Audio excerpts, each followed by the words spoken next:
नहमदुहु व नुसल्ली अला रसूलिहिल करीम, अम्मा बअद, अऊज़ु बिल्लाहि मिनश शैतानिर रजीम, बिस्मिल्लाहिर रहमानिर रहीम, इन्नका लअला खुलुकिन अज़ीम, वक़ाल नबिय्यु सल्लल्लाहु अलैहि वसल्लम, इन्नमा बुइस्तु लिउतम्मिम मकारिमल अख़लाक़,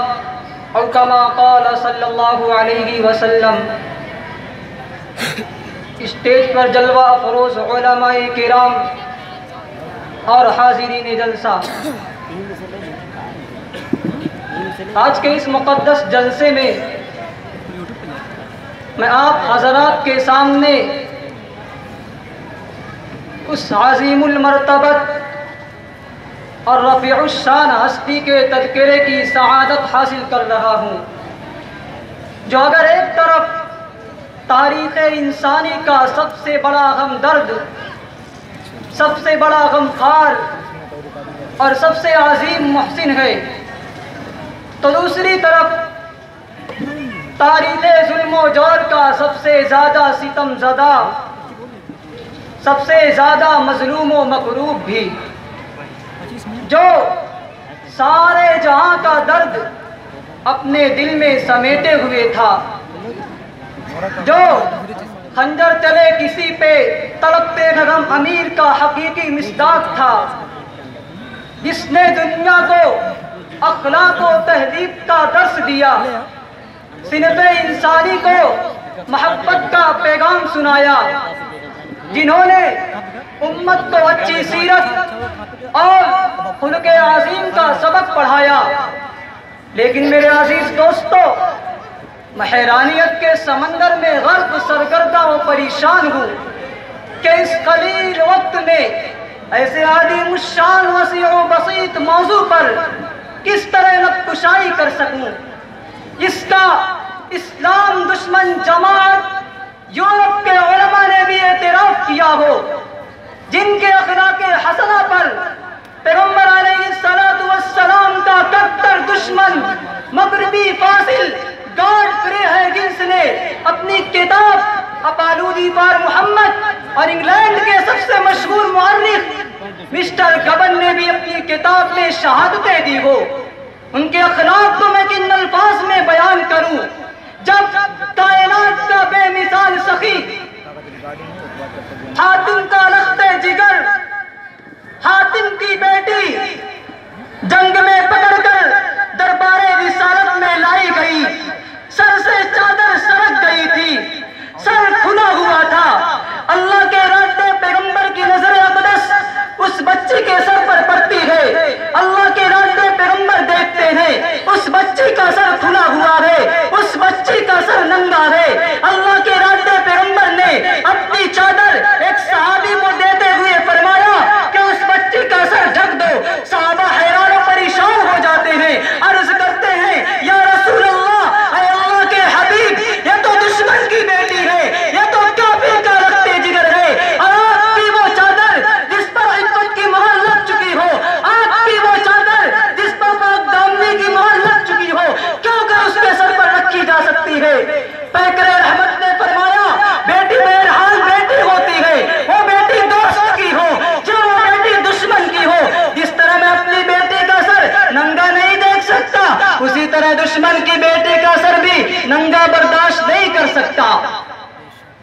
चुनांचे रहमत आलम की चादर रहमत उस बच्चे के सर पर डाल दी जाती है, बेसाख्ता की अश्कबार हो पड़ती है। अल्लाह के रास्ते पैगंबर फरमाते हैं, बेटी तुम हातिम का लगते जिगर हो, तुम हातिम की बेटी हो, तुम्हारे बाप के रोगे सखावत को मरहूज रखते हुए आज तुम्हें आजाद करता हूँ, और सुनो, तुम्हारे साथ तुम्हारे कबीले की तमाम के तमाम औरतों को भी आजाद करता हूँ। इस्लाम के नाम पर कीचड़ उछालने वालों, मेरे नबी की शान में गुस्ताखियां करने वालों, सलमान रुश्दी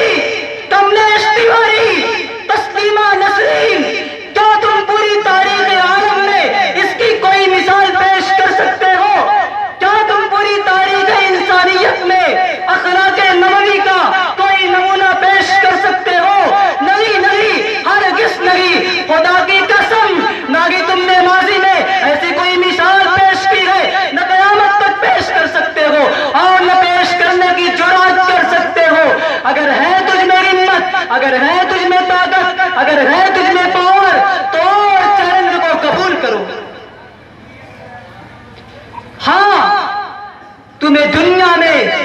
अखलाक और इंसानियत की दुहाई देने वाले एक नहीं, दो नहीं, तीन नहीं, बल्कि सैकड़ों ऐसे लोग मिल जाएंगे। लेकिन याद रखो दुनिया वालों, याद रखो कि अखलाक की बात करने वाले खुद अखलाक के लुटेरे हैं, इंसानियत की दुहाई देने वाले खुद इंसानियत के दुश्मन हैं, पैगाम सुलह को पेश देने वाले खुद सुलह को पैरों तले कुचलने वाले हैं। हाँ,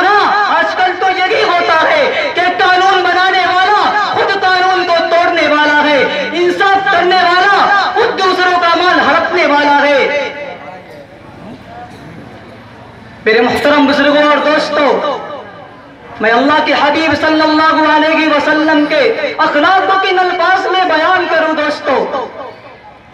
फतह मक्का की दास्तान से कौन नावाकिफ है?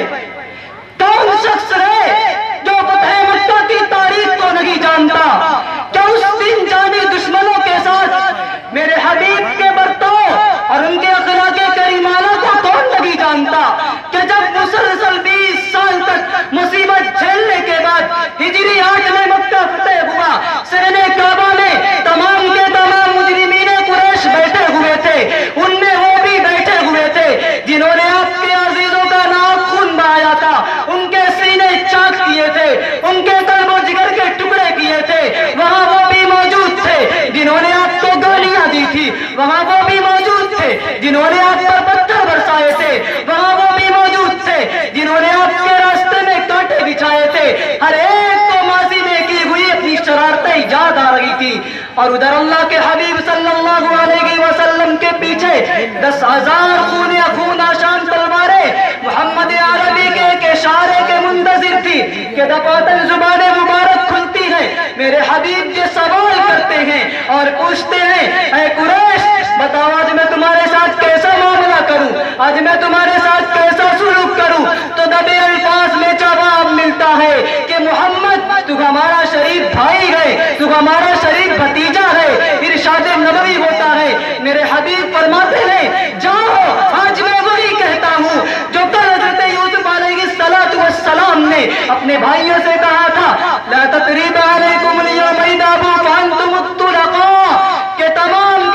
अहले मक्का से कह दो कि आमीना का रास्तुलारा के ताल की भट्टी में झोंकने के लिए नहीं आया है। जाओ मक्का की माओं से कह दो आज तुम्हारी ममता को नहीं लूटा जाएगा, मक्का के बच्चों से कह दो आज तुम्हें यतीम नहीं बनाया जाएगा, मक्का की बहनों से कह दो आज तुम्हारी इज्जत आबरू को दागदार नहीं किया जाएगा। जाओ तुम सब के सब आजाद हो, आज तो माफी का ऐलान है, जो काबा के अंदर दाखिल हो जाए उसको भी अमन है, जो दारे सुफियान में पनाह ले ले उसको भी अमन है, जो अपने घर का दरवाजा बंद कर ले उसको भी अमन है।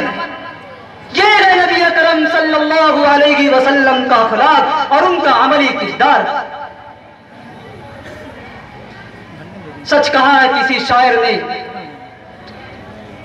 कि आए दुनिया में बहुत पाक मुकर्रम बनकर, आए दुनिया में बहुत पाक मुकर्रम बनकर, कोई आया न मगर रहमते आलम बनकर। वमा अलैना इल्लल बलागुल मुबीन। अस्सलामु अलैकुम व रहमतुल्लाहि व बरकातुहू।